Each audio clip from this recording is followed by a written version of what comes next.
पिछले 3 दशकों में भारत ने तेजी से आर्थिक विकास किया है। अब ये दुनिया की 5वीं सबसे बड़ी और दूसरी सबसे तेजी से बढ़ती अर्थव्यवस्था है।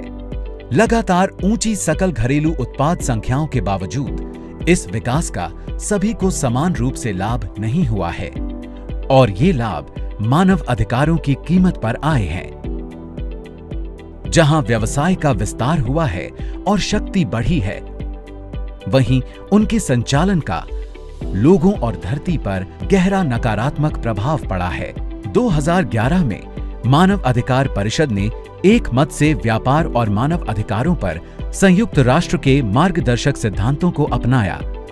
ये सिद्धांत व्यवसायों में मानव अधिकारों की रक्षा करने में देश का कर्तव्य परिभाषित करते हैं। ये व्यवसायों में मानव अधिकारों को सुरक्षित रखने के लिए देश का भी कर्तव्य निर्धारित करते हैं। इसके साथ ही व्यवसायों का मानव अधिकारों के सम्मान के प्रति उत्तरदायित्व और मानव अधिकारों के उल्लंघन के मामलों में दोनों देश और व्यवसायों की जिम्मेदारी भी निर्धारित करते हैं।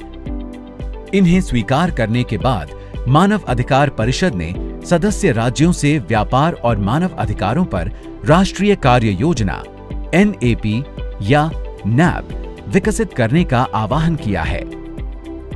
NAP सरकारों द्वारा विकसित एक नीति दस्तावेज है जो राष्ट्रीय संदर्भों में मार्गदर्शक सिद्धांतों को लागू करने की प्राथमिकताओं और कार्यों को स्पष्ट करता है। अब तक 24 देशों ने अपनी राष्ट्रीय कार्य योजनाएं नेशनल एक्शन प्लान प्रकाशित की हैं और भारत सहित 16 देश इसे विकसित करने की प्रक्रिया में हैं।